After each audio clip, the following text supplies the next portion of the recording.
Hello and welcome to On the Record with me, Shereen, Bhan. It is my great pleasure to bring on to the program today a man who's steering India's largest airline, most profitable airline, and today the world's second most valued airline by market capitalization. Pieter Elbers, it's an honor to have you here on the Record. Thanks very much for joining us on CNBC-TV18. And let me start by congratulating you and your team at IndiGo on your 18th anniversary.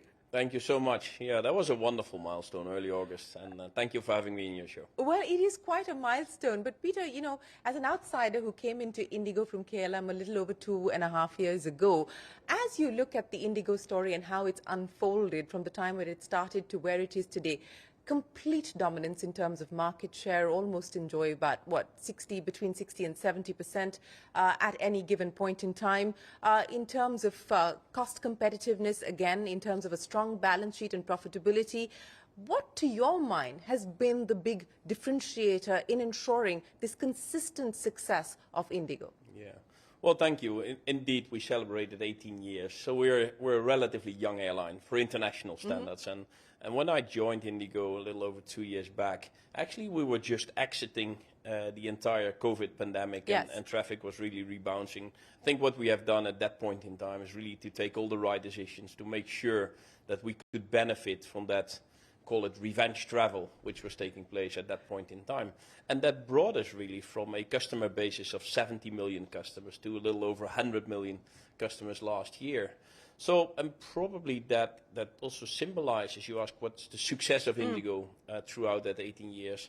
I think it's a couple of things really. First of all, the right decisions at the right time. Secondly, making sure that we're matching the needs of our customers, which is, you know, affordable air travel, and certainly a flawless execution by all my IndiGo colleagues. And that probably is the most important asset of the company, which is our people.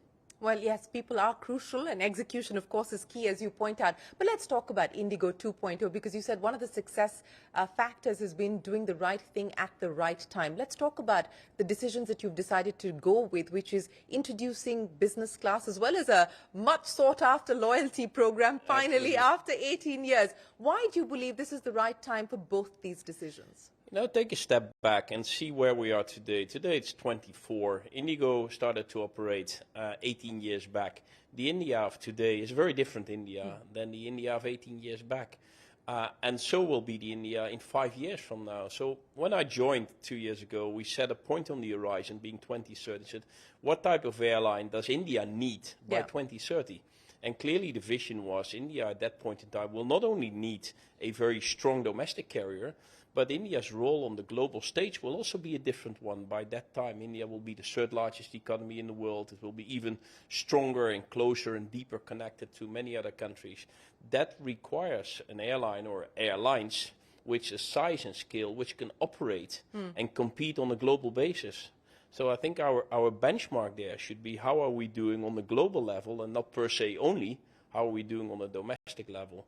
So all the decisions which we have taken over the past 2 years, and admittedly it has been a rather busy 2 years, but all these decisions are part of that ambition and objective we're having by being a global airline player by 2030. A global airline player by 2030. How do the priorities change? How does the execution roadmap change at IndiGo to ensure that you deliver on that promise and that aspiration? Well, that's a very, very valid point. So the very foundation of IndiGo is our domestic operation. So today we operate 88 domestic destinations. Now, if you think about, Shereen, 86% of the Indian population is living within a 2-hour drive, provided it's not raining, but living within a 2-hour drive from an on a very lucky day. No, it's living in a 2-hour drive from an IndiGo served airport. So that in itself shows the coverage. So we have these 88 domestic destinations and a little over 400 domestic routes. So that's the very foundation of what we are. But increasingly, that is going international. So today, around a quarter of our seat miles are international. That percentage will go up to 30% in the foreseeable future, and will go up even further.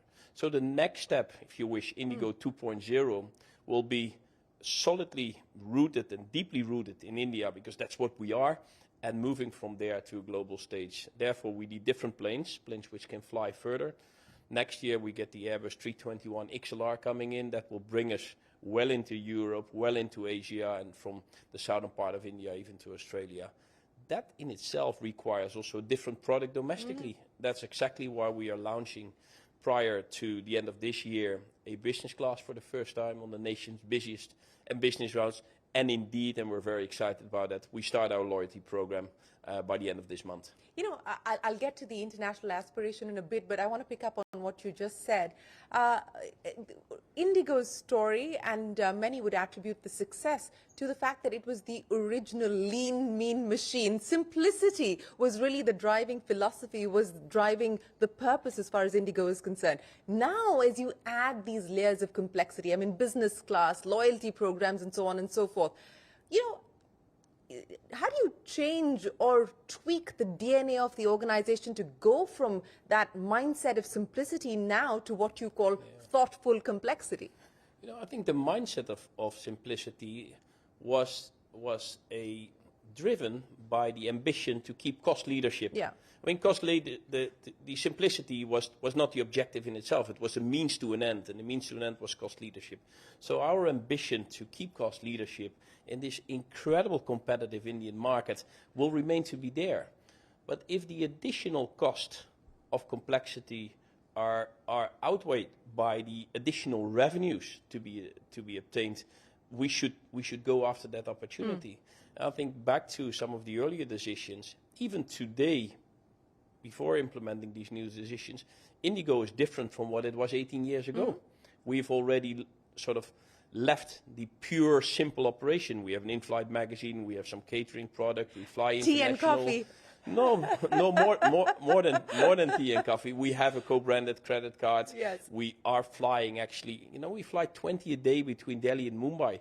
That's not a classical low-cost type of, you know, diverse network. So we have corporate contracts. We work with the biggest corporates in India as corporate contracts. So that stations we have already left.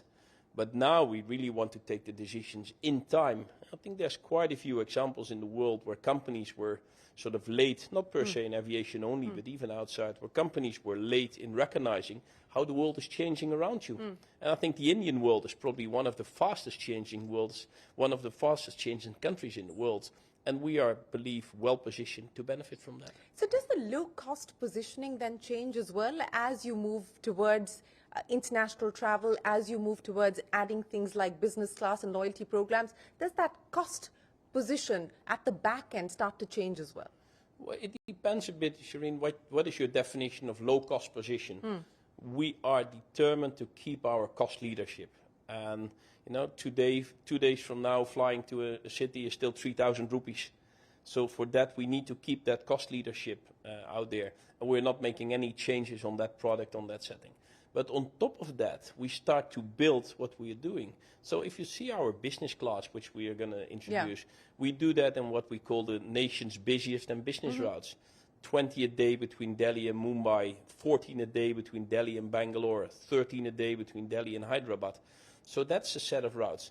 But it won't be operational between Delhi and Guwahati. So we are basically tailor-making and creating a, if you wish, a set of routes where this is applicable. You know, other parts of the world... And which will be profitable as well. Yes, other parts of the world, they would just sort of roll it out all over. We feel, you know, this is the thing we do today.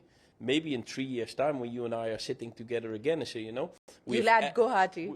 Well, or Pune, or, you know, there's probably other stations prior to that. But, you know, I think we change as we go along. And those cities are also precisely the cities from where the XLR will start flying. Those cities are cities from where wide bodies can start flying. So, you know, it's not... None of these decisions one should look into isolation. It's all connected. No, it is all connected. And so you said that these decisions are taken when you believe that the revenue advantage outweighs the incremental cost that you will have to take. Can you give me a ballpark estimate of what, for instance, the business class introduction is going to mean as far as revenue impact is concerned when you see a full rollout across the 12 routes that you spoke of? What is the international expansion going to result in terms of a revenue bump up as well going forward? Yeah, okay. Those are 4 questions in one. Let me try to deal them one by one. So the business class will be introduced in November of this year. It will start on Delhi, Mumbai.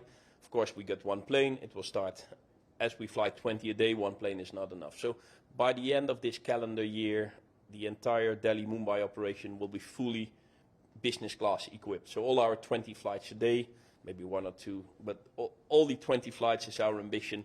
Courtesy Airbus being on time with deliveries, we have all the flights there.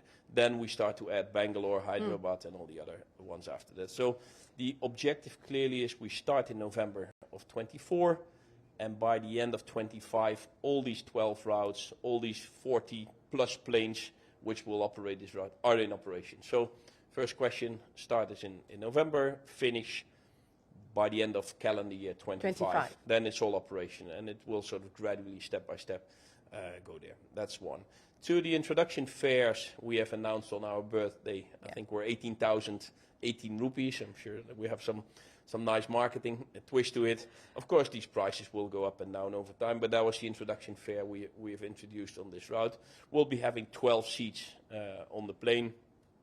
You know, we haven't made any sort of disclosure on what the exact revenue percentage will be, but these number of planes as a part of the total subset, you know, it's going to be 40 planes on a total of 400, but then the revenues will be higher, of course, of business class. So it's going to be a sizable percentage, but it's going to be, as I shared earlier with some conversations, it's going to be significant enough to be impactful and prudent enough to make sure that we're not putting all the other stuff we have sort of under that umbrella.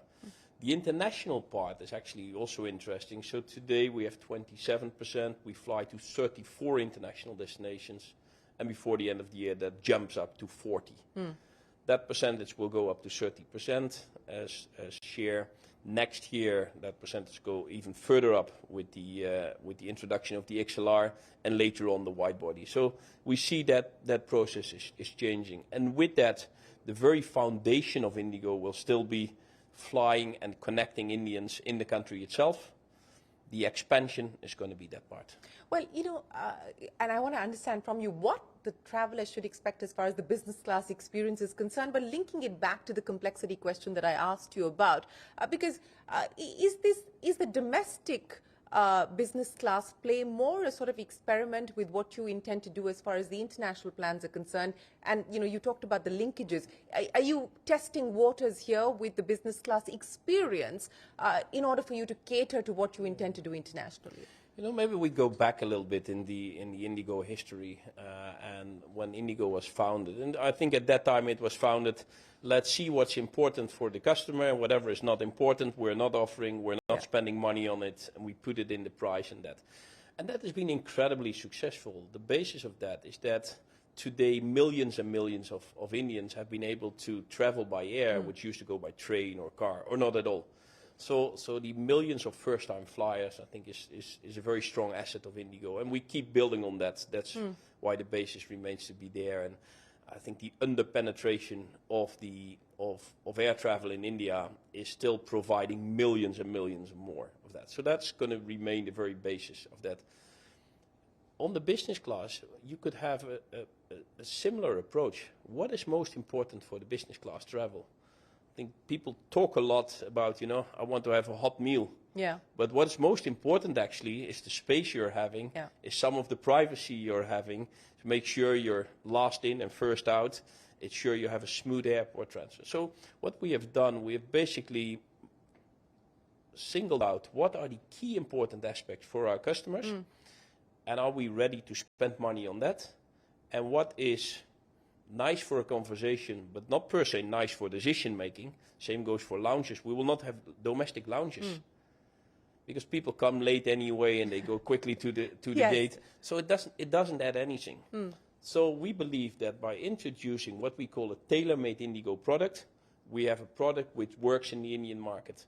We will look the exact same thing the moment we will start to define what's going to be our exact product on the XLR and on the wide body.